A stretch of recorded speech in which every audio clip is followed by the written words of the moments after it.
الناس اتقوا ربكم الذي خلقكم من نفس واحدة وخلق منها زوجها وبث منهما رجالا كثيرا ونساء واتقوا الله الذي تساءلون به والأرحام إن الله كان عليكم رقيبا يا أيها الذين آمنوا اتقوا الله وقولوا قولا سديدا يصلح لكم أعمالكم ويغفر لكم ذنوبكم ومن يطع الله ورسوله فقد فاز فوزا عظيما أما بعد فإن خير الحديث كتاب الله وخير الهدي هدي محمد صلى الله عليه وسلم وشر الأمور محدثاتها وكل محدثة بدعة وكل بدعة ضلالة وكل ضلالة في النار. محترم حاضرین، اللہ رب العالمین کا بے حد شکر و احسان ہے کہ اس نے ہمیں اس دینی مجلس میں جمع فرمایا. اللہ رب العالمین سے دعا ہے کہ ہمارا اس مسجد میں بیٹھنا، دین کی باتیں سننا، یہاں اکٹھا ہونا، اللہ رب العالمین اسے ہماری مغفرت کا ذریعہ بنائے. اور جتنے وقت ہم مسجد میں گزاریں اللہ رب العالمین اتنے وقت پر ہم پر اپنی رحمتوں اور برکتوں کو نزول فرمائے. میں آپ سب کا بہت شکر گزار ہوں کہ آپ نے مجھے آپ کے سامنے کچھ باتیں کہنے کا موقع دیا. اللہ رب العالمین نے اس دنیا میں اپنی بہت ساری مخلوقات بنائی ہیں. چاند، ستارے، سورج، زمین، آسمان، سمندر، سمندری مخلوقات. ان تمام مخلوقات میں اللہ رب العالمین نے ایک انسان کو اور خاص طور سے مسلمان کو غور و فکر کرنے کا حکم دیا ہے. اگر آپ غور کریں گے، جس زمین پر ہم رہ رہے ہیں، ہماری اس زمین سے بڑا سورج ہے جو اللہ رب العالمین کی ایک چھوٹی سی مخلوق ہے. آپ تصور کریں جس دنیا میں آپ جی رہے ہیں اس کی عظمت کا آپ تصور کریں کہ ایک بہت بڑی دنیا ہے، دنیا کا ایک بہت بڑا ملک ہے ہندوستان. اس ہندوستان کا ایک بہت بڑا شہر ہے بمبئی.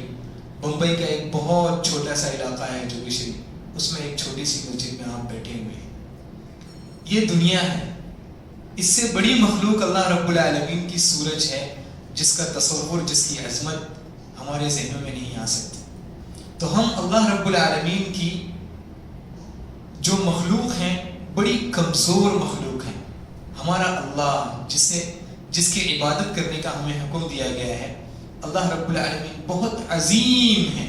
اللہ رب العالمین نے یہ جو مخلوقات بنائی ہیں اور ان مخلوقات میں ہمیں غور و فکر کرنے کا حکم دیا ہے، یہ بتلانے کے لیے کہ ہم انسانوں کی حیثیت اللہ رب العالمین کی دوسری مخلوق کے سامنے بھی کچھ بھی نہیں ہے.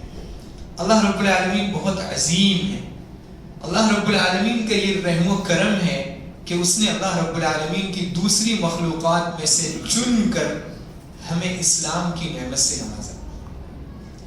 جب ہم کہتے ہیں کہ اسلام کی نعمت، آپ اس لفظ پر غور کریں، لفظ نعمت پر. نعمت ہر ایک کو نہیں ملتی، اسی لیے اسے نعمت کہتے ہیں.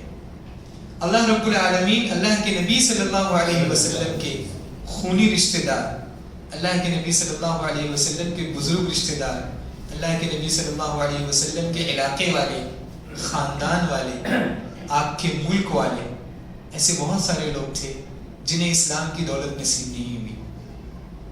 اللہ کے نبی صلی اللہ علیہ وسلم کے دوسرے صحابہ اکرام میں آپ غور کریں گے، حضرت بلال رضی اللہ تعالیٰ عنہ، حضرت صہیب رضی اللہ تعالیٰ عنہ، حضرت سلمان فارسی رضی اللہ تعالیٰ عنہ، یہ لوگ اللہ کے نبی صلی اللہ علیہ وسلم کے خاندان کے بھی نہیں تھے، عرب علاقے کے بھی نہیں تھے. لیکن ان تمام چیزوں کے باوجود اللہ رب العالمین نے اسلام کی نعمت سے نوازا.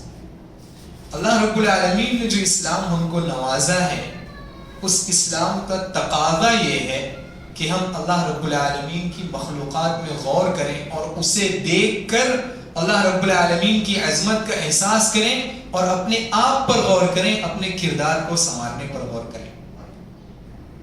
اگر آپ اللہ رب العالمین کی مخلوقات میں غور کریں گے، اللہ رب العالمین نے ایک چھوٹی سی آیت میں فرمایا ہے، ان فی اختلاف اللیل والنہار ان فی خلق السماوات والارض واختلاف اللیل والنہار لآیات لأولی الالباب، کہ زمین و آسمان کی پیدائش اور دن اور رات کا ایک دوسرے کے بعد آنا جانا، اس میں اہل عقل کے لیے بہت بڑی نشانی ہے۔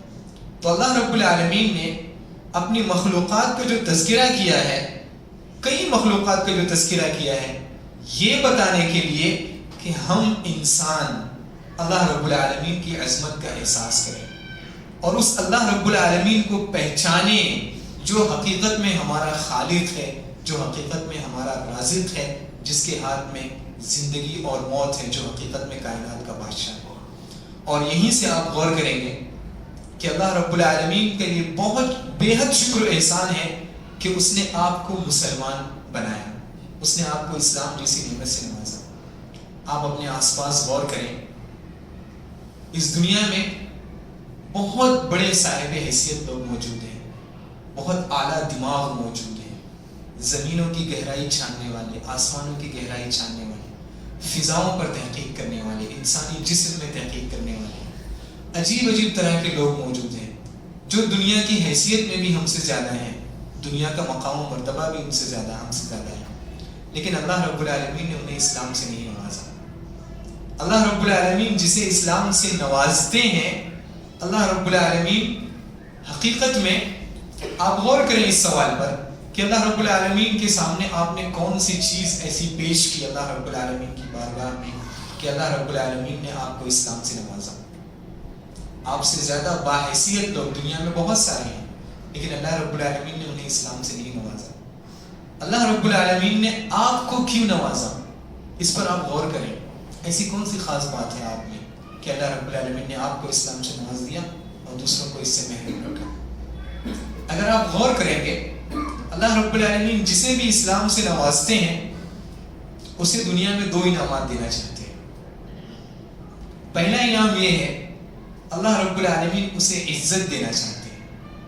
اللہ رب العالمین نے اسلام کو اور عزت کو ایک دوسرے سے جوڑ کر رکھا ہے۔ ایک مسلمان جتنا زیادہ اسلام پر عمل کرے گا وہ اتنا زیادہ دنیا میں بھی قابل عزت رہے گا اور آخرت میں بھی اللہ رب العالمین کے یہاں قابل عزت رہے گا۔ اللہ رب العالمین قرآن مجید میں ارشاد فرماتے ہیں وَلِلَّهِ الْعِزَّةُ وَلِرَسُولِهِ وَلِلْمُؤْمِنِينَ، کہ حقیقی عزت صرف اور صرف اللہ رب العالمین کے لیے ہے، اللہ کے رسول کے لیے ہے اور مومنوں کے لیے ہے۔ بہت مشہور صحابی ہیں حضرت عمر بن الخطاب رضی اللہ تعالیٰ عنہ، یقیناً ہم سب ان سے واقف ہیں۔ حضرت عمر رضی اللہ تعالیٰ عنہ کی ایک خاص بات یہ تھی کہ وہ اللہ کے نبی صلی اللہ علیہ وسلم کے ایک بہت ہی بزرگ صحابی تھے۔ اللہ کے نبی صلی اللہ علیہ وسلم کے ساتھ زندگی بھر رہے۔ اللہ کے نبی صلی اللہ علیہ وسلم نے انہیں دنیا ہی میں جنت کی بشارت دی، اور دنیا میں جنت کی بشارت کے باوجود وہ مسلمانوں کے دوسرے خلیفہ بنے۔ ایک ایسی شخصیت جس کی شخصیت میں دین بھی موجود ہو، علم بھی موجود ہو اور دنیا کا مقام و مرتبہ بھی موجود ہو۔ ایک عظیم بادشاہ، ایک عظیم سلطنت کا مالک حضرت عمر بن الخطاب رضی اللہ تعالیٰ عنہ اپنے ایک دوسرے صحابی کو نصیحت کرتے ہوئے فرماتے ہیں کہ ہم اسلام سے پہلے بہت پست لوگ تھے، ہمارا مقام بہت کمزور تھا۔ جب اللہ رب العالمین نے ہمیں اسلام سے نوازا تو اللہ رب العالمین نے ہمیں عزت سے نوازا۔ اگر ہم اسلام کے علاوہ کسی اور چیز میں عزت تلاش کرتے ہیں تو اللہ رب العالمین ہمیں ذلیل کر دے گا۔ تو ہمیں جو عزت ملی ہے اس کا بنیادی سبب یہ ہے کہ اللہ رب العالمین نے ہمیں بولیں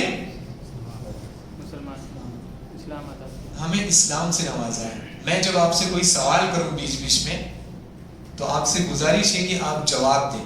ہم لوگ جمعہ کے خطبے میں نہیں ہیں، جمعہ کے خطبے میں بات کرنا منع ہے۔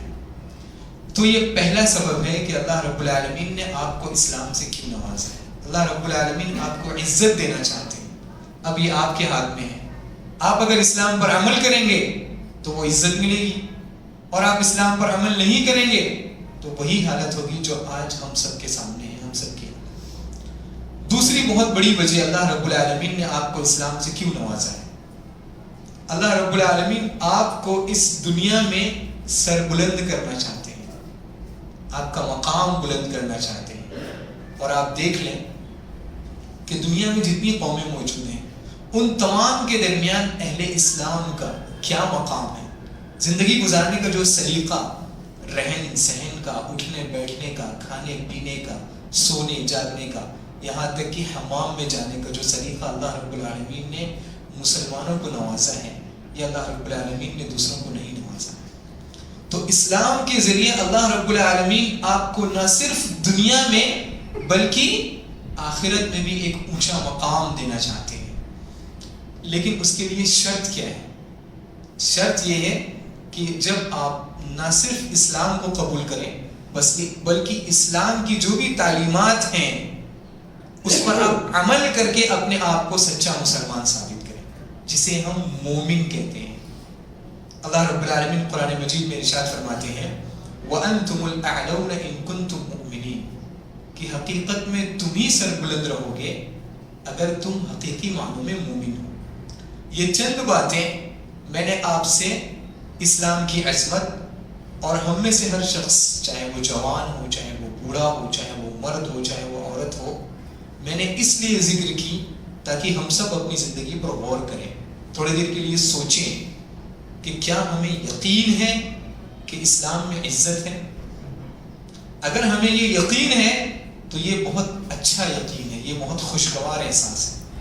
لیکن اگر ہمیں ذرہ برابر بھی شک ہے کہ اسلام میں عزت نہیں ہے، اسلام دین کی ترقی میں یا دنیا کی ترقی میں آڑے آ رہا ہے، تو ہمیں اپنے ایمان پر غور کرنا چاہیے۔ یہ میں آپ کو احساس دلانا چاہتا تھا، یہ میرا اصل ٹاپک نہیں تھا لیکن بیچ میں گفتگو آ گئی۔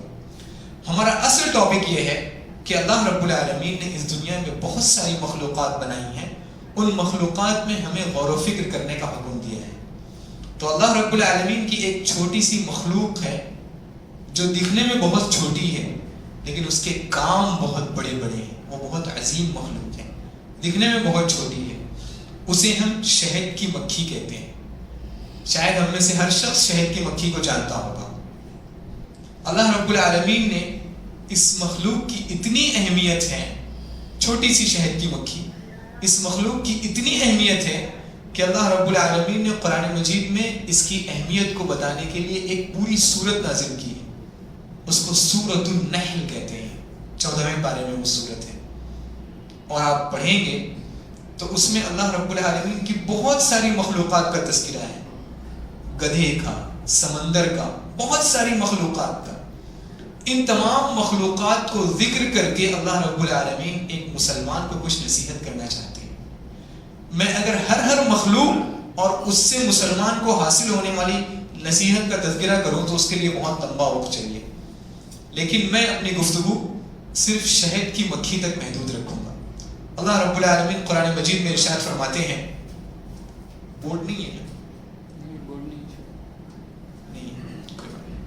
قرآن مجید میں ارشاد فرماتے ہیں وَأَوْحَى رَبُّكَ إِلَى النَّحْلِ أَنِ اتَّخِذِي مِنَ الْجِبَالِ بُيُوتًا۔ اللہ رب العالمین نے شہد کی مکھی کے دل میں یہ بات ڈالی کہ تم درختوں سے، پہاڑوں سے، درختوں سے اور انسان جو گھر بناتے ہیں ان کی چھتوں سے اپنا رزق تلاش کرو۔ أَنِ اتَّخِذِي مِنَ الْجِبَالِ بُيُوتًا، تم اپنا گھر بناؤ پہاڑوں پر، درختوں پر، اور انسان جس گھر میں رہتے ہیں اس گھر کی چھتوں پر۔ ثم کلی من کل الثمرات، پھر جو اللہ رب العالمین نے بہت سارے پھل پیدا کیے ہیں ان پھلوں سے کھاؤ، اپنا رزق حاصل کرو۔ ثم کلی من کل الثمرات فاسلکی سبل ربک ذللا، پھر کیا کرو؟ اللہ رب العالمین نے تیسرا حکم دیا شہد کی مکھی کو کہ اللہ رب العالمین نے بہت سارے راستے بنائے ہیں اس دنیا میں، ان راستوں پر چلو۔ جب شہد کی مکھی اللہ رب العالمین کے ان 3 حکم کو مانتی ہے تو وہ کیا کرتی ہے؟ اس کے پیٹ سے، اللہ رب العالمین نے ذکر کیا ہے کہ اس کے پیٹ سے ایک پینے کے لائق چیز نکلتی ہے، رنگ برنگی چیز نکلتی ہے، جسے ہم کیا کہتے ہیں؟ شہد کہتے ہیں۔ اور اللہ رب العالمین نے آگے ارشاد فرمایا فیہ شفاء للناس، کہ یہ جو شہد ہوتا ہے اس میں اللہ رب العالمین نے پوری انسانیت کے لیے اپنے فضل و کرم سے شفا رکھی ہے۔ اور پھر آگے اللہ رب العالمین ذکر فرماتے ہیں ان فی ذلک لآیات لأولی الالباب، کہ یہ جو شہد کی مکھی کا پورا پروسیجر ہے، اس کی پوری زندگی ہے، اس میں اہل عقل کے لیے نشانیاں ہیں۔ اب آپ غور کریں کہ جو شہد کی مکھی ہے، یہ شہد کی مکھی بالکل چھوٹی سی مکھی، یہ ایک مسلمان کو کیا تعلیم دینا چاہتی ہے، کیا سبق سکھانا چاہتی ہے؟ اللہ کے نبی صلی اللہ علیہ وسلم نے ایک حدیث میں ایک مسلمان کو شہد کی مکھی کی طرح بننے کا حکم دیا ہے۔ ایک مسلمان اللہ رب العالمین کو ماننے والا، اس کی عبادت کے لیے جسے اس دنیا میں بھیجا گیا ہے، اسے یہ حکم دیا ہے اللہ کے نبی صلی اللہ علیہ وسلم نے کہ تمہاری زندگی شہد کی مکھی کی طرح ہونا چاہیے۔ شہد کی مکھی، اللہ کے نبی صلی اللہ علیہ وسلم نے شہد کی مکھی کی تعریف کرتے ہوئے فرمایا کہ لا یأکل الا طیبا، شہد کی مکھی اگر کھاتی ہے تو عمدہ غذا کھاتی ہے، ولا یخرج الا طیبا، اور جو چیز اپنے جسم سے نکالتی ہے وہ بھی ایک عمدہ اور پاکیزہ چیز ہوتی ہے۔ اور شہد کی مکھی کی خاص بات یہ ہوتی ہے کہ اگر شہد کی مکھی کسی ہلکی سی کمزور لکڑی پر بھی بیٹھ جاتی ہے تو اس لکڑی کو نقصان نہیں پہنچاتی۔ آئیے ہم اور آپ غور کرتے ہیں کہ اللہ کے نبی صلی اللہ علیہ وسلم نے جو شہد کی مکھی کی طرح ایک مومن کو بننے کا حکم دیا ہے، شہد کی مکھی میں ایسی کیا خاص باتیں ہیں جسے ایک مومن کو اپنانا چاہیے اور اس کے مطابق اپنی زندگی میں عمل کرنا چاہیے۔ شہد کی مکھی سب سے پہلا پیغام ایک مسلمان کو یہ دیتی ہے کہ شہد کی مکھی ایک پاک چیز کھاتی ہے۔ اسی طرح ایک مسلمان کو بھی اپنی زندگی میں پاکیزہ اور حلال روزی کا اہتمام کرنا چاہیے۔ پاکیزہ اور حلال روزی، شہد کی مکھی ایک پاکیزہ چیز کھاتی ہے، تو ایک مسلمان کو بھی شہد کی مکھی کی مثال دے کر یہ تعلیم دی جا رہی ہے کہ آپ کو حقیقت میں زندگی گزارنے کے لیے سب سے زیادہ اہم چیز جو ہے وہ یہ ہے کہ اپنی غذا کی پاکیزگی کا اہتمام کرنا ہے۔ اللہ رب العالمین نے قرآن مجید میں عام مومنوں کو نہیں، رسولوں کو اس بات کا حکم دیا ہے کہ یا ایھا الرسل کلوا من الطیبات واعملوا صالحا، کہ اے رسولوں، مومنوں نہیں، رسولوں کو حکم دیا جا رہا ہے کہ اے رسولوں پاک روزی کھاؤ اور نیک عمل کرو۔ اور اللہ کے نبی صلی اللہ علیہ وسلم نے ایک شخص کی مثال دی کہ وہ شخص بہت لمبا سفر کر کے اللہ رب العالمین کے سامنے حاضری دیتا ہے، اور اللہ رب العالمین کے سامنے جب وہ گڑ گڑاتا ہے، دعائیں مانگتا ہے، اس کے پورے جسم سے ظاہر ہو رہا ہے کہ اس نے اپنے آپ کو بہت تھکایا ہے، بہت لمبی عبادتیں کی ہیں، بہت پریشان ہیں، لیکن ان تمام چیزوں کے باوجود، اس کی ان تمام پریشانیوں کے باوجود اللہ رب العالمین اس کی دعا قبول نہیں کرتے، رد کر دیتے ہیں اس کی دعا۔ وجہ کیا ہے؟ اللہ کے نبی صلی اللہ علیہ وسلم نے فرمایا کہ اس کا جسم حرام مال سے پل کر بڑا ہوا ہے۔ تو پاکیزہ رزق کھانا اور پاکیزہ رزق تلاش کرنا، یہ ہمیں سب سے پہلا پیغام دیتی ہے شہد کی مکھی، کہ ایک مسلمان کو اپنی روزی روٹی کی پاکیزگی کا اہتمام کرنا چاہیے۔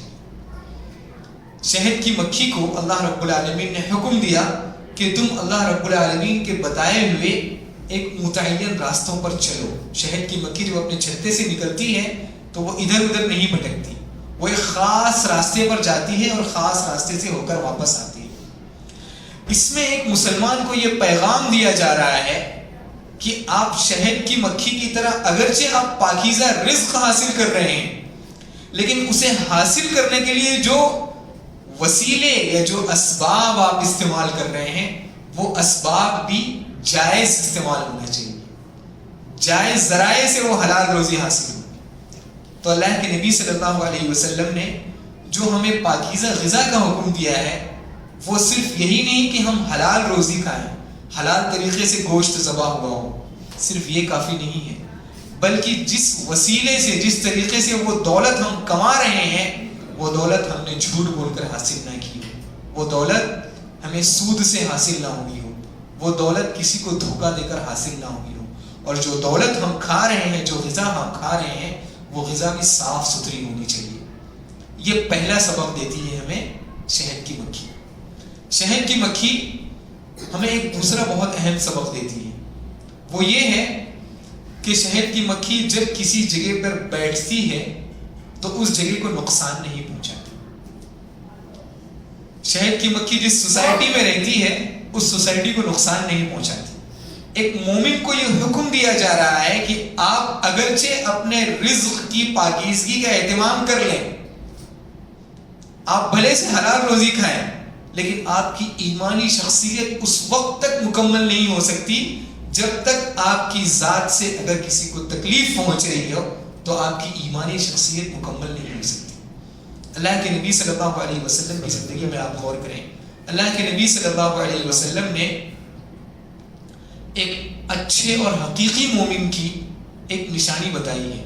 وہ نشانی کیا ہے؟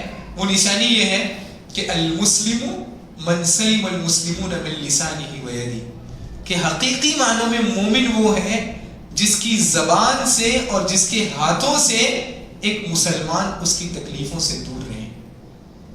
تو شہد کی مکھی جس طرح اپنی سوسائٹی والوں کو، جس علاقے میں رہتی ہے اس علاقے والوں کو نقصان نہیں پہنچاتی، کوئی تکلیف نہیں دیتی، اسی طرح ایک مسلمان کا رویہ یہ ہونا چاہیے کہ وہ اگر کسی سوسائٹی میں رہتا ہو، کسی گھر میں رہتا ہو، تو اس کی ذات سے کسی کو تکلیف نہیں ہونی چاہیے۔ صرف حلال روزی کمانا کافی نہیں ہے، بلکہ انسان کی زندگی پر اس کا اثر دکھنا چاہیے کہ اس حلال روزی کا، اس ایمان کا اثر اس انسان کی زندگی پر کیا ہے۔ تو شہد کی مکھی یہ ہمیں بہت اہم پیغام دیتی ہے۔ اگر آپ غور کریں گے تو اللہ کے نبی صلی اللہ علیہ وسلم نے کہا ہے کہ حقیقی معنوں میں مسلمان وہ ہے جس کی زبان سے اور جس کے ہاتھوں سے ایک مسلمان اس کی تکلیفوں سے دور رہے۔ اللہ کے نبی صلی اللہ علیہ وسلم نے دو چیزوں کا تذکرہ کیا۔ کون کون سی ہیں وہ دو چیزیں؟ زبان اور ہاتھ۔ اور اگر آپ غور کریں گے تو ایک انسان سب سے زیادہ یا تو اپنی زبان سے کسی کو تکلیف پہنچاتا ہے یا تو اپنے ہاتھ سے کسی کو تکلیف پہنچاتا ہے۔ زبان سے وہ جھوٹ بولتا ہے، وعدہ خلافی کرتا ہے، کسی کو گالی دیتا ہے، جھوٹی گواہی دیتا ہے، ہاتھوں سے کسی پر ظلم کرتا ہے، نقلی دستخط کرتا ہے، اور کبھی کبھی ایک انسان کی جان بھی لے لیتا ہے۔ تو اللہ کے نبی صلی اللہ علیہ وسلم نے ایک حقیقی مومن کی پہچان یہ بتلائی ہے کہ حقیقی مومن وہ ہے جو شہد کی مکھی کی طرح ہو، جس کی زبان سے اور جس کے ہاتھوں سے اس کی سوسائٹی والے اور دوسرے مسلمان محفوظ رہیں۔ یہ شہد کی مکھی ہمیں دوسرا پیغام دیتی ہے۔ شہد کی مکھی ہمیں تیسرا بہت اہم پیغام دیتی ہے، وہ یہ ہے کہ شہد کی مکھی اگر حلال رزق کھاتی ہے، پاکیزہ رزق کھاتی ہے، تو وہ پاکیزہ چیز ہی اپنی زبان سے نکالتی ہے۔ تو ایک مسلمان کو اپنی زندگی میں اس بات پر غور کرنا چاہیے کہ اس کی زبان سے کس طرح کی گفتگو نکل رہی ہے، اس کی زبان سے کس طرح کی گفتگو نکل رہی ہے۔ تو ایک مسلمان کی، حقیقی مسلمان کی اللہ کے نبی صلی اللہ علیہ وسلم نے بہت ساری پہچان بتلائی ہے۔ ان میں سے ایک حقیقی پہچان یہ ہے کہ مسلمان جب گفتگو کرتا ہے تو وہ سچ بولتا ہے۔ تو اللہ کے نبی اللہ رب العالمین نے قرآن مجید میں ارشاد فرمایا، یا ایھا الذین آمنوا اتقوا اللہ وکونوا مع الصادقین، کہ اے لوگو، اے مسلمانوں، اللہ رب العالمین سے ڈرو اور سچے لوگوں کا ساتھ دو، سچے لوگوں میں سے رہو۔ تو یہ شہد کی مکھی ہمیں تیسرا بہت اہم پیغام دیتی ہے کہ ایک مسلمان جب بھی گفتگو کرے وہ شہد کی مکھی کی طرح اپنی زبان سے پاکیزہ اور عمدہ چیز نکالے، سچ بولے ہمیشہ۔ شہد کی مکھی ہمیں ایک چوتھا اہم پیغام دیتی ہے، وہ یہ ہے شہد کی مکھی جس سوسائٹی میں رہتی ہے اس سوسائٹی میں وہ خود غرض بن کر نہیں رہتی۔ اگر آپ شہد کی مکھی کی زندگی دیکھیں گے تو شہد کی مکھی سوسائٹی، ایک جو شہد کی مکھی کی پوری ٹیم ہوتی ہے ان کے ساتھ مل کر رہتی ہے، ٹیم ورک کرتی ہے۔ تو ایک مومن کو اس میں یہ پیغام دیا جا رہا ہے کہ مومن حقیقت میں وہ ہوتا ہے جو اپنی سوسائٹی والوں سے مل جل کر رہے۔ ایک آدمی اگر مومن ہو، عبادت گزار ہو، روزہ رکھنے والا ہو، ایک مسجد میں بیٹھ کر کونے میں مصلی بچھا کر وہ نمازیں پڑھتا ہو، وہ مومن ہے، اس میں کوئی شک نہیں ہے، وہ نیک ہے، لیکن اس کی یہ پوری نیکی، اس کی یہ پوری زندگی اس کی ذات کے ساتھ خاص ہے۔ لیکن اس کے مقابلے میں ایک دوسرا مومن ہے جو نمازیں بھی پڑھتا ہے، روزے بھی رکھتا ہے، لوگوں سے مل جل کر رہتا ہے، لوگوں کی گفتگو سہتا ہے، ان کی تکلیفوں کو برداشت کرتا ہے۔ ایسا مومن اسلام کی نگاہ میں زیادہ افضل ہے اس شخص کے مقابلے میں جو صرف نماز روزہ پڑھتا ہو اور اپنی ذات سے کسی کو تکلیف نہیں پہنچاتا ہو. اللہ کے نبی صلی اللہ علیہ وسلم نے ایک حدیث میں اس کی طرف اشارہ فرمایا ہے. آپ صلی اللہ علیہ وسلم فرماتے ہیں المؤمن الذي يخالط الناس ويصبر على اذاهم خیر من المؤمن الذي لا يخالط الناس. کہ ایک وہ مومن جو لوگوں سے مل جل کر رہتا ہو اور ان کی تکلیفوں پر صبر کرتا ہو وہ بہتر ہے اس مومن سے جو لوگوں سے میل جول نہ رکھتا ہو, جو کٹ کر زندگی گزارتا ہو. تو شہد کی مکھی ہمیں یہ پیغام دینا چاہتی ہے کہ اگر آپ ایک سوسائٹی میں رہ رہے ہیں تو سوسائٹی سے کٹ کے نہ رہیں. یہ حقیقی مومن کی پہچان نہیں ہے. حقیقی مومن وہ ہوتا ہے جو لوگوں سے میل جول رکھتا ہے, ان کی تکلیفوں کو دور کرتا ہے. ان کی تکلیفوں پر اگر ان کی جانب سے کوئی تکلیف ملے, کوئی پریشانی ملے, کوئی بات سننے کو مل گئی بری, تو اس تکلیف پر صبر کرتا ہے تو اسے 2 اجر ملتا ہے. ایک تو اپنے مومن بھائی سے تعلق جوڑنے کا اور دوسرا ان کی تکلیفوں پر صبر کرنے کا. اس کے مقابلے میں وہ مومن جو ایک کونے میں مصلی بچھا کر رہتا ہے اس کا جو فائدہ ہے یہ اس کی اپنی ذات تک محدود ہے, لیکن دوسرے مومن کا فائدہ ایک سوسائٹی کو ہو رہا ہے. یہ شہد کی مکھی کا چوتھا پیغام تھا. شہد کی مکھی ایک 5واں پیغام ہم سب کو دینا چاہتی ہے.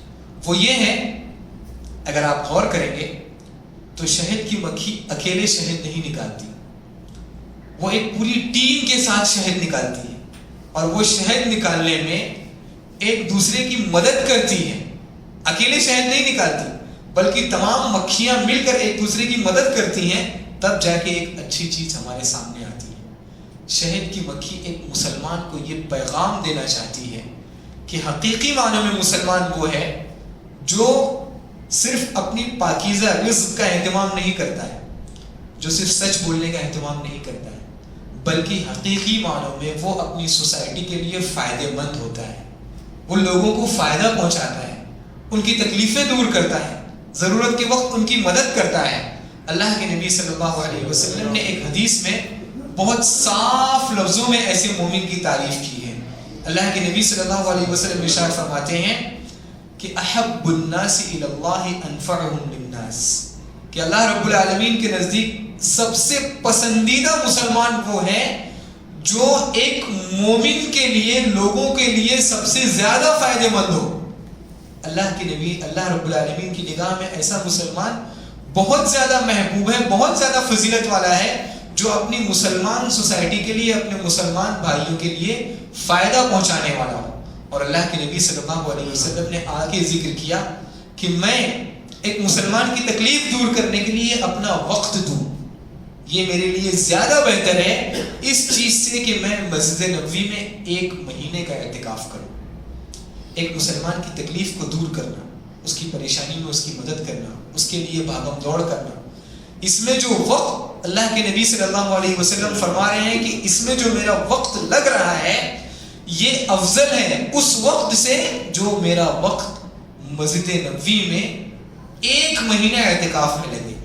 اگر آپ غور کریں گے تو مسجد نبوی میں 1 نماز پڑھنے کا ثواب 1000 نماز سے زیادہ ہے. اور مسجد نبوی میں اعتکاف کتنے دن کا ہوتا ہے رمضان میں؟ 30 دن کا ہوتا ہے یا 20 دن کا یا 10 دن کا؟ اعتکاف کتنے دن کا ہوتا ہے آخری عشرے میں؟ 10 دن کا. آپ اتنے کنفیوز کیوں ہیں؟ آخری عشرے میں اعتکاف ہوتا ہے نا, تو آخری عشرے میں جو اعتکاف ہوتا ہے وہ 10 دن کا ہوتا ہے. لیکن اللہ کے نبی صلی اللہ علیہ وسلم فرما رہے ہیں کہ 10 دن کا اعتکاف نہیں, 20 دن کا نہیں, پورے مہینے کا اعتکاف, وہ بھی مسجد نبوی میں. اس سے زیادہ افضل میرے نزدیک کیا چیز ہے کہ میں ایک مسلمان کی تکلیف کو دور کروں, اس کی پریشانی میں اس کا ساتھ دوں.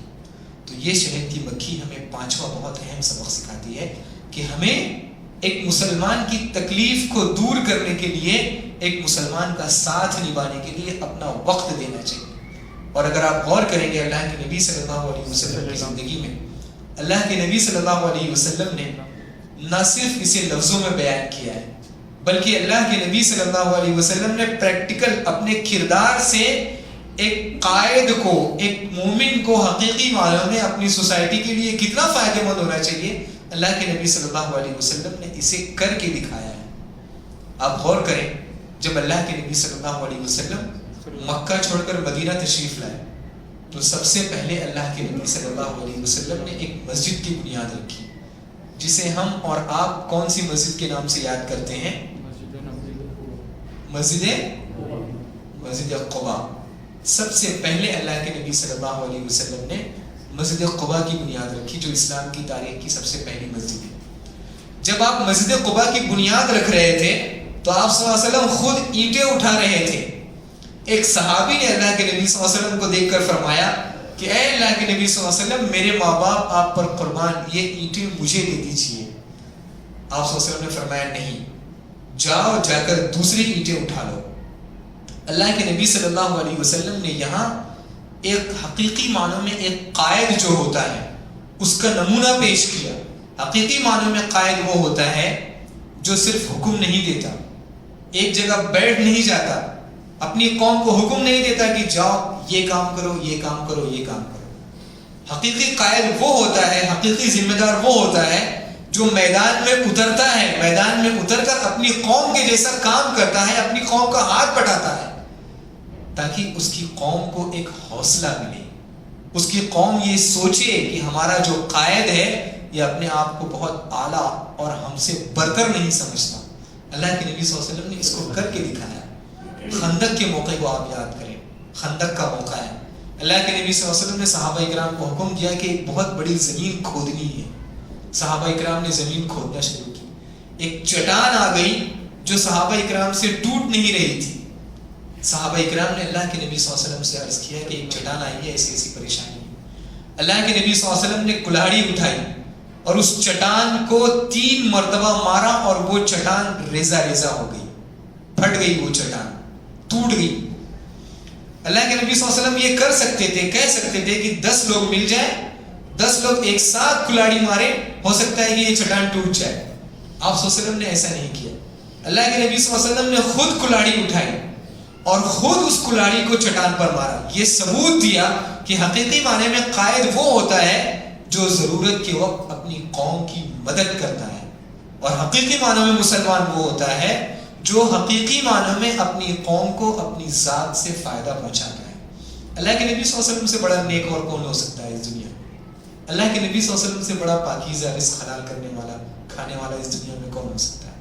لیکن اللہ کے نبی صلی اللہ علیہ وسلم نے صرف اپنی پاکیزگی، اپنی بلندی، اپنا بڑا مقام اور بڑا مرتبہ بیٹھانے پر غور نہیں کیا، بلکہ حقیقی معنی میں اللہ کے نبی صلی اللہ علیہ وسلم میدان میں اترے، لوگوں کی طرح کام کیا، لوگوں کو اپنی ذات سے فائدہ پہنچایا۔ یہ ثبوت دیا کہ جس طرح شہد کی مکھی ایک چھوٹی سی مخلوق ہو کر ایک سوسائٹی کو فائدہ پہنچاتی ہے، ایک مومن کو بھی اسی طرح ہونا چاہیے۔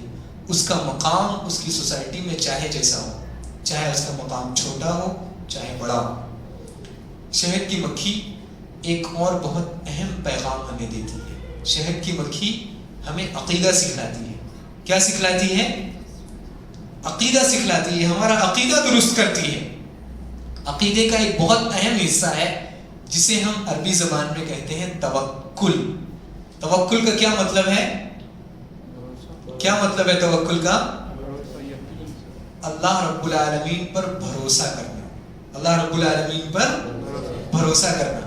اللہ رب العالمین پر بھروسہ کرنے کا حقیقی معنی میں مطلب یہ ہے کہ ایک مومن کو اگر رزق حاصل کرنا ہے، روزی تلاش کرنی ہے، تو سب سے پہلے وہ اللہ رب العالمین سے دعائیں کرے۔ کیا کرے؟ دعائیں کرے۔ نہ صرف دعائیں کرے بلکہ اس کے لیے جائز وسائل اختیار کرے، اور پھر اپنی محنت سے اللہ رب العالمین کی ذات پر بھروسہ کرتے ہوئے اس رزق کو حاصل کرنے کی کوشش کرے۔ ایک جگہ بیٹھا نہ رہے، یہ نہ سوچے کہ میں اللہ رب العالمین کا بہت نیک بندہ ہوں، نمازیں پڑھنے والا ہوں، روزہ رکھنے والا ہوں، میں تو اللہ رب العالمین کی اتنی عبادت کرتا ہوں، اگر اللہ رب العالمین نے میری تقدیر میں روزی رکھی ہوگی تو مسلح پہ مجھے روزی روٹی مل جائے گی۔ یہ توکل ہے یا بیوقوفی ہے؟ اور مومن بیوقوف نہیں ہوتا۔ اگر کسی شخص کا ایگزام ہو، امتحان ہو، وہ تیاری نہ کرے، یہ سوچے کہ اگر میری تقدیر میں پاس ہونا لکھا ہے میں پاس ہو جاؤں گا، وہ پاس ہوگا یا فیل ہوگا؟ تو شہد کی مکھی ہمیں توکل سکھلاتی ہے. شہد کی مکھی کیا کرتی ہے؟ شہد کی مکھی اللہ رب العالمین نے جو تعلیم اس کے دل میں ڈالی ہے کہ ان صاف ستھرے راستوں پر چلو اور ایک خاص قسم کے پھلوں سے اپنا رزق حاصل کرو. شہد کی مکھی اپنا چھتا چھوڑتی ہے اور اس چھتے کو چھوڑنے کے بعد ان راستوں پر چلتی ہے. راستوں پر چلنے کے بعد اس منزل پر جاتی ہے جس منزل کا اللہ رب العالمین نے اسے حکم دیا ہے. پھر وہ وہاں سے پلٹ کر اپنے چھتے پر دوبارہ آتی ہے. پھر وہ ایک شہد تلاش کرتی ہے, ایک شہد تیار کرتی ہے. تو ایک مومن کے لیے اس میں یہ سبق دیا جا رہا ہے کہ مومن اللہ رب العالمین پر بھروسہ کرے, اللہ رب العالمین سے دعائیں کرے اگر اسے رزق حاصل کرنا ہے, اور پھر وہ اس رزق کو حاصل کرنے کے لیے اللہ رب العالمین کے بتائے ہوئے جائز راستوں کو استعمال کرے اور شہد کی مکھی کی طرح بھاگم دوڑ کرے, محنت کرے, رزق تلاش کرے. اور اللہ کے نبی صلی اللہ علیہ وسلم نے اسی چیز کو پرندوں کی مثال دے کر فرمایا ہے. اللہ کے نبی صلی اللہ علیہ وسلم نے ارشاد فرمایا کہ حضرت عمر بن الخطاب رضی اللہ تعالیٰ عنہ کی روایت ہے کہ لو انکم توکلون علی اللہ حق توکلی لرزقکم کما یرزق الطیور تغدو خماصا وتروح بطانا. اللہ کے نبی صلی اللہ علیہ وسلم ایک مومن کو پرندوں کی زندگی میں غور کرنے کا حکم دے رہے ہیں. اللہ کے نبی صلی اللہ علیہ وسلم ارشاد فرماتے ہیں کہ اگر تم اللہ رب العالمین پر ویسے ہی توکل کرو جس طرح ایک پرندہ توکل کرتا ہے اللہ رب العالمین پر, تو اللہ رب العالمین تمہیں پرندوں کی طرح رزق دے گا. پرندے کیا کرتے ہیں؟ صبح صبح اپنے جنگل سے, اپنے گھونسلے سے, اپنی منزل سے نکلتے ہیں, جنگلوں میں چلتے پھرتے ہیں, گھومتے ہیں, اپنا رزق تلاش کرتے ہیں. پھر شام کو جب وہ اپنے جنگل میں, اپنے گھونسلے میں واپس آتے ہیں تو ان کا پیٹ بھرا ہوا ہوتا ہے. تو ایک مومن کے لیے پرندے کی زندگی میں اور ایک شہد کی مکھی کی زندگی میں یہ سبق ہے کہ اسے صرف دعاؤں سے کام نہیں استعمال کرنا چاہیے. صرف دعاؤں سے نہیں بلکہ اللہ رب العالمین نے رزق حاصل کرنے کے لیے جو جائز وسائل اسے بتائے ہیں, جائز طریقے اسے بتائے ہیں, ان جائز طریقوں کو استعمال کرنا چاہیے. یہ شہد کی مکھی ہمیں سبق سکھلاتی ہے. شہد کی مکھی ہمیں ایک اور بہت اہم سبق سکھلاتی ہے. آپ جانتے ہیں کہ پھول ہر موسم میں نہیں کھلتے. جن موسم میں پھول کھلتے ہیں انہیں کیا کہا جاتا ہے؟ موسم بہار. اسے کیا کہتے ہیں؟ موسم بہار. یہ جو موسم بہار ہے سال بھر رہتا ہے یا ایک خاص وقت کے لیے رہتا ہے؟ ایک خاص وقت کے لیے رہتا ہے. تو ایک شہد کی مکھی جو ہوتی ہے وہ اس موسم بہار کا استعمال کرتی ہے, کوشش کرتی ہے کہ یہ جو وقت اللہ رب العالمین نے نوازا ہے اس وقت میں زیادہ سے زیادہ جو پھول کھلے ہوئے ہیں ان پھولوں کا رس حاصل کرے اور اس رس سے چھتے میں جمع کرے اور پھر اس چھتے سے شہد نکالے. ایک مومن کو شہد کی مکھی یہ پیغام دینا چاہتی ہے کہ ایک مومن کو اپنے وقت کا صحیح استعمال کرنا چاہیے. جو اللہ رب العالمین نے جس زندگی سے نوازا ہے یہ زندگی بہت قیمتی چیز ہے. اگر آپ غور کریں گے تو اللہ رب العالمین نے قرآن مجید میں جو زندگی ہم گزار رہے ہیں زندگی کے مختلف مرحلوں کی قسم کھائی ہے. اللہ رب العالمین نے فجر کے وقت کی قسم کھائی ہے, چاشت کے وقت کی قسم کھائی ہے. اللہ رب العالمین نے عصر کے وقت کی قسم کھائی ہے, دن کی قسم کھائی ہے, رات کی قسم کھائی ہے. یہ بتلانے کے لیے کہ یہ جو مخلوق ہے اللہ رب العالمین کی یہ بہت عظیم مخلوق ہیں اور یہ بہت قیمتی اوقات ہیں, اور ان قیمتی اوقات کا ایک مومن کو صحیح طریقے سے استعمال کرنا چاہیے. نہ صرف یہ ہے کہ دن بھر میں اللہ رب العالمین نے دن کی مختلف اوقات کی قسم کھائی ہے, بلکہ اللہ رب العالمین نے جس طرح شہد کی مکھی کو ایک خاص موسم سے نوازا ہے اس کا رزق حاصل کرنے کے لیے, اس طرح اللہ رب العالمین نے ایک مسلمان کو جنت حاصل کرنے کے لیے بہت سارے موسموں سے نوازا ہے. آپ دیکھتے ہیں کہ سال میں ایک مرتبہ اللہ رب العالمین نے ایک پورے مہینے سے نوازا ہے جو مہینہ سب سے افضل مہینہ ہے. کون سا مہینہ ہے؟ رمضان کا مہینہ ہے. رمضان کے مہینے میں ہم روزہ رکھتے ہیں, قرآن مجید کی تلاوت کرتے ہیں, صدقہ و خیرات کرتے ہیں, تراویح کی نماز پڑھتے ہیں, آخری عشرے میں قیام کرتے ہیں, آخری عشرے میں اعتکاف کرتے ہیں. یہ تمام نمازیں مل کر، یہ تمام چیزیں ایک مسلمان کے لیے خیر اور بھلائی کا اور اسے نیکیاں کمانے کا ایک موسم نوازا ہے اللہ رب العالمین نے، بالکل اسی طرح جس طرح شہد کی مکھی کو ایک خاص موسم سے نوازا ہے، اسی طرح اللہ رب العالمین نے سال بھر میں سب سے افضل 10 دن مسلمانوں کو نوازے۔ وہ 10 دن کون سے ہیں؟ ذی الحجہ کے 10 دن، ذی الحجہ کے 10 دن یہ سب سے اہم دن ہیں جن میں اللہ رب العالمین نے اطاعت اور نیکیوں اور عبادتوں کا ثواب بہت زیادہ رکھا ہے۔ اگر آپ ہفتے میں دیکھیں گے تو اللہ رب العالمین نے ہر ہفتے مسلمانوں کو سب سے افضل دن سے نوازا ہے۔ کون سا دن ہے وہ؟ جمعہ کا دن ہے۔ اس جمعہ کے دن میں بھی دیکھیں گے تو اللہ رب العالمین نے اس جمعہ کے دن میں ایک گھڑی خاص رکھی ہے، جس گھڑی میں اللہ رب العالمین سے جو بھی دعا مانگی جائے اللہ رب العالمین اس دعا کو قبول کرتے ہیں۔ کون سی گھڑی ہے وہ؟ عصر کی نماز کے بعد کی گھڑی۔ اگر آپ پورے دن بھر میں 24 گھنٹے میں دیکھیں گے تو اللہ رب العالمین نے ہر رات میں ایک تہائی حصہ خاص کر رکھا ہے کہ اس تہائی حصے میں ایک مومن بندہ اللہ رب العالمین سے جو بھی دعائیں مانگے اللہ رب العالمین اس دعا کو قبول کریں گے۔ اگر کوئی مومن بندہ اپنی حاجتیں مانگے اللہ رب العالمین سے، اپنے گناہوں کی مغفرت مانگے، تو اللہ رب العالمین روز رات کو آسمان دنیا پر اترتے ہیں اور اس کی دعاؤں کو قبول کرتے ہیں۔ تو اللہ رب العالمین نے یہ جو موسموں سے نوازا ہے ایک مسلمان کو، دن رات میں 24 گھنٹے میں بھی نوازا، ہفتے میں بھی نوازا، مہینے میں بھی نوازا، سال بھر میں بھی نوازا، تو ایک مومن کو چاہیے کہ وہ اپنی عقل کو استعمال کرے اور یہ جو موسم ہے ان موسم کو صحیح طریقے سے استعمال کرے۔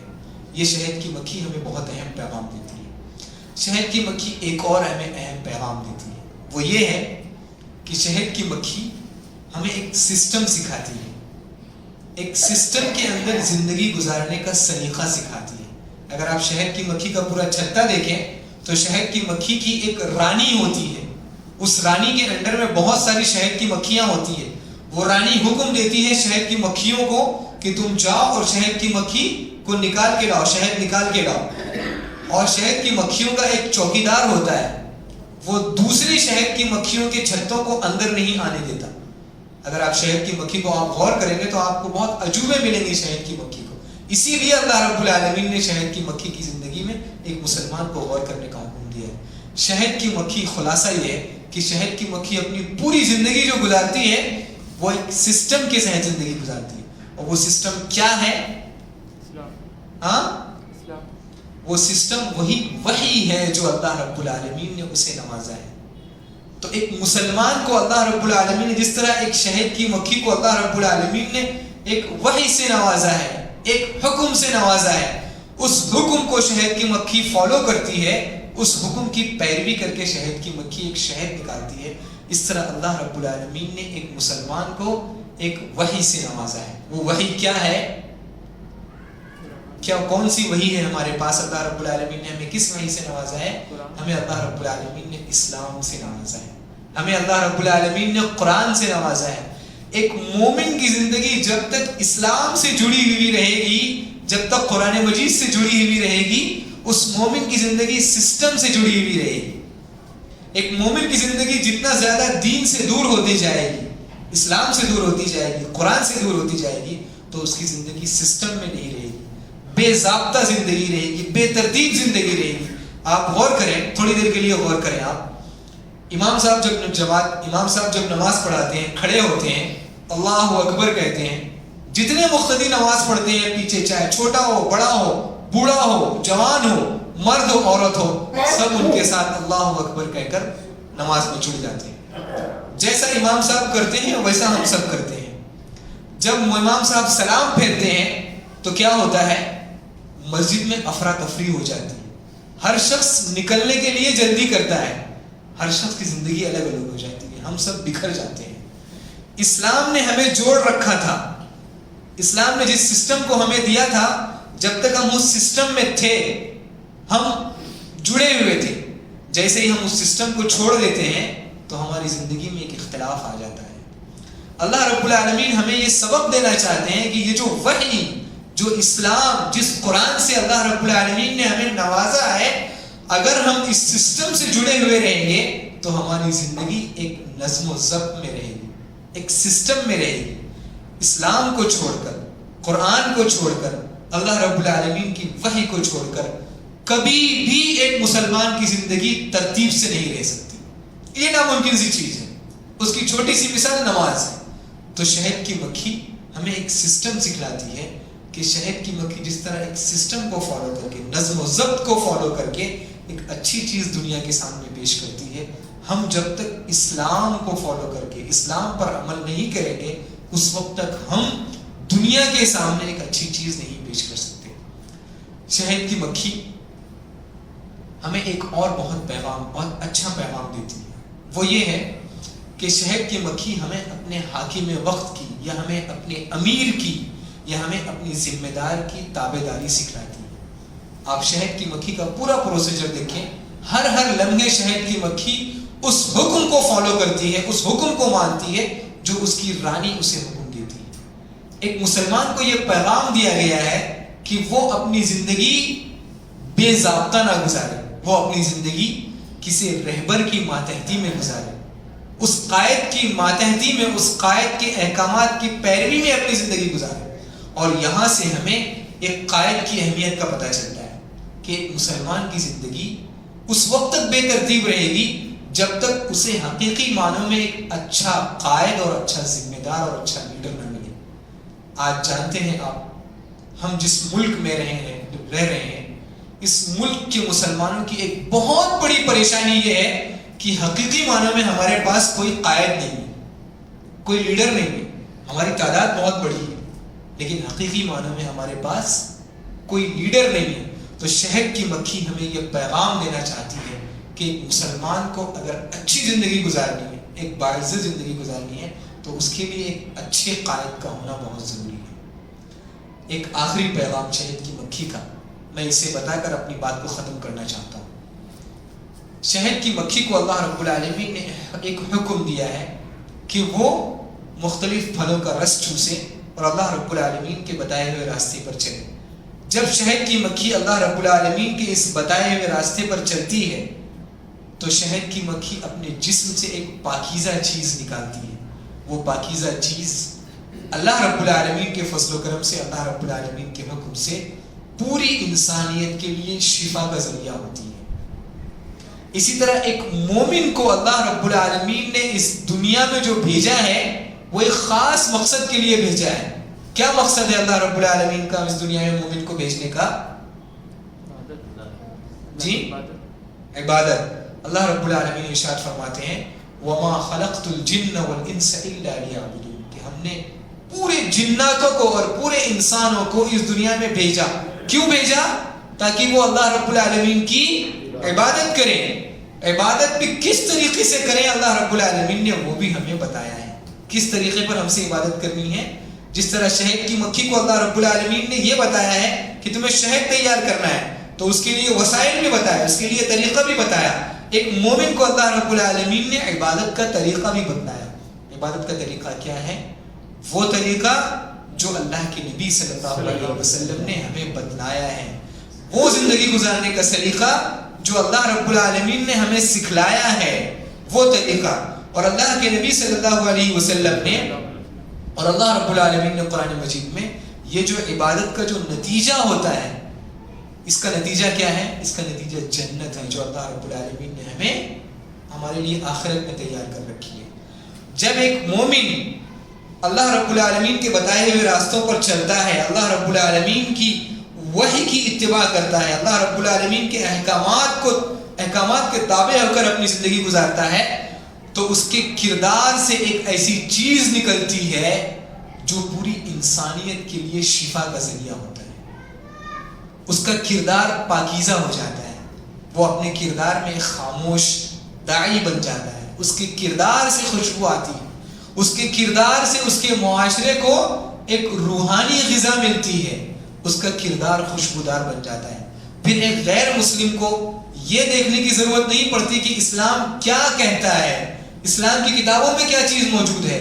وہ غیر مسلم جب اس مسلمان کے کردار کو دیکھتا ہے اس سے متاثر ہو کر وہ بالکل شہد کی طرح، جس طرح اس شہد میں ایک پوری انسانیت کے لیے شفا ہے، اس مومن کے کردار میں اللہ رب العالمین معاشرے کے لیے ایک روحانی شفا ڈال دیتے ہیں.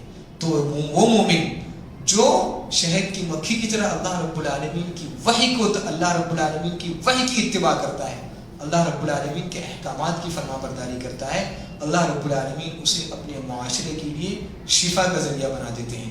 اللہ رب العالمین سے دعا ہے کہ اللہ رب العالمین ہمیں حقیقی معنوں میں مومن بنائے. اللہ رب العالمین ہمیں حقیقی معنوں میں شہد کی مکھی جو پیغام ہمیں دینا چاہتی ہے، اس پیغام پر غور و فکر کرنے کی توفیق سے نوازے. اللہ رب العالمین ہمیں دین کی گہرائی سمجھنے کی توفیق عطا فرمائے. اے رب العالمین اس دنیا میں ہمارے مسلمان بھائی جہاں کہیں بھی پریشان ہیں، رب العالمین ان کی پریشانی کو دور فرما. رب العالمین ہم میں سے بہت سارے مسلمان بھائی قرض خواہ ہیں، رب العالمین ان کے قرضے کو معاف فرما، ان کے قرضے کو دور کرنے کے کوئی راستہ نکال. رب العالمین ہمارے بہت سارے مسلمان بھائی، نوجوان نیک جوڑے کی تلاش میں ہیں، رب العالمین انہیں نیک اور صالح جوڑا عطا فرما. رب العالمین اس مسجد کی خدمت کرنے والوں کی اور اس مسجد کی تعمیر اور ترقی میں حصہ لینے والوں کی مغفرت فرما. اس مسجد کی خدمت کو ان کے حق میں صدقہ جاریہ قبول فرما. رب العالمین ہمارا یہاں بیٹھنا، دین کی باتیں سننا، دین کے لیے اپنا وقت نکالنا، رب العالمین اسے ہم سب کی مغفرت کا ذریعہ بنا.